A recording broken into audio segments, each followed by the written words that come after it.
Hi everyone!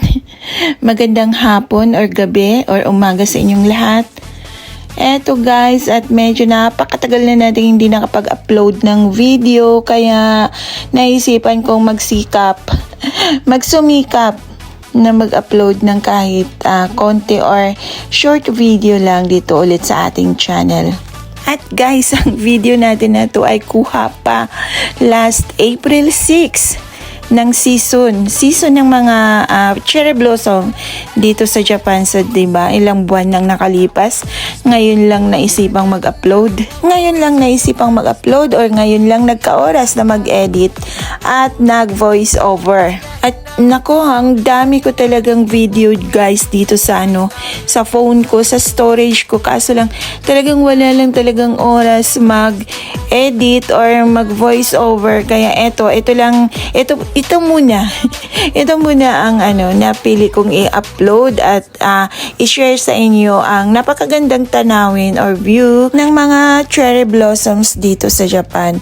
Ayan guys, medyo makulimlim na nga lang nung nagpunta kami dyan, kasi gusto ko sanang tingnan yung light up, yung pa-light up nila. Pero nga, parang alangan, hindi pa gaanong madilim o hindi din maliwanag nung dumating kami dyan. So, ang ginawa namin, naglakad-lakad kami, nagtingin-tingin. Kaya ayan, makikita, malaki siyang park guys, napakalaking park, napakaluwag. At dahil napakalawak ng park na to guys, pwede rin siyang magbisikleta, pwedeng mag-picnic. Meron ding fountain dito guys na pwedeng paglaruin ang mga bata tuwing summer. Meron ding lugar na pwedeng mag-skateboard. At tuwing weekend guys, ang dami makikitang tao rito, pamilya sila.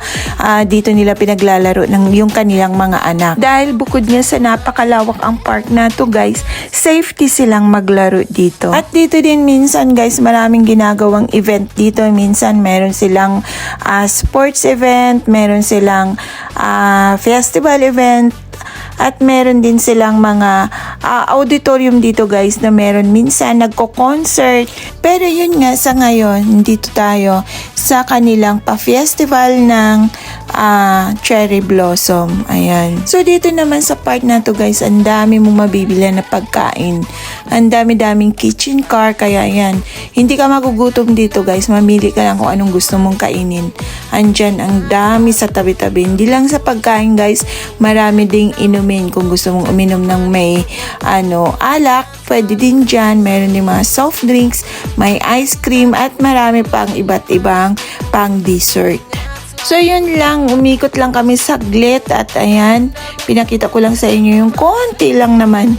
Konting lang to, maiksing video lang to guys. Konting kuha lang, pampalipas lang ng oras, ng mga oras na yan na nandyan kami.